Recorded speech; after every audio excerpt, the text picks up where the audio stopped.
spoken in previous videos about the graphic memoir being a really important subgenre of sequential art as a whole.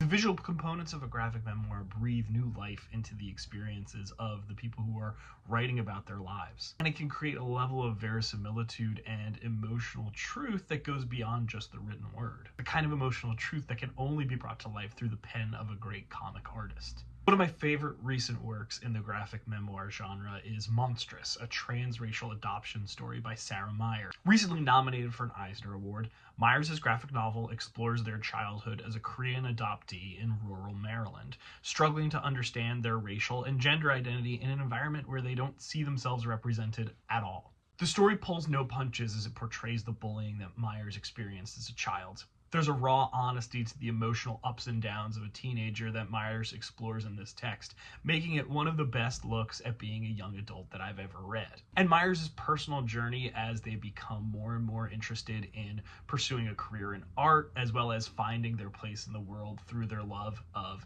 anime and cartoons, as well as finding their place in the world as they indulge more and more in their love of comics and anime, is really something that I think a lot of young people can connect to.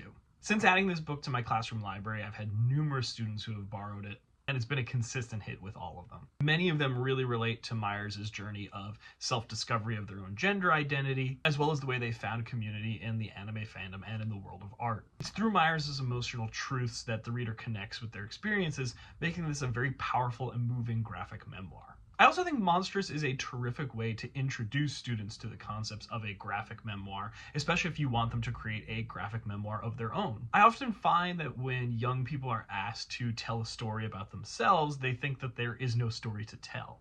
But I think Monstrous can illustrate for young people the way that all of their experiences, even the ones that they have at a very young age, can have a dramatic impact on their lives in shaping who they are. I'd strongly recommend using this text to inspire students to create their own graphic memoirs and to model a structure that they could follow, moving through specific moments of their lives and tracking their relationship to a specific activity or passion, such as Myers does with art, to reflect on how that shaped their identity and who they are today. What I think makes Myers' story so great and terrific and inspiring is that they literally achieved their dream. They talk in the graphic memoir Monstrous of as a kid drawing Ninja Turtles over and over, and now they literally are an artist for a Ninja Turtles comic.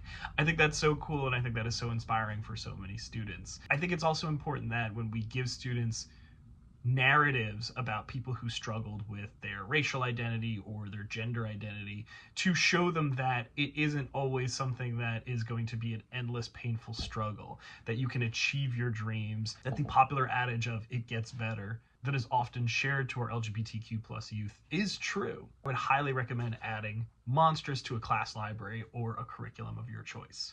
If you like this video, leave a comment below, make sure to share, subscribe, and if you want to learn more about any comics that you could add to your classroom curriculum or classroom library, keep watching for more great comic recommendations.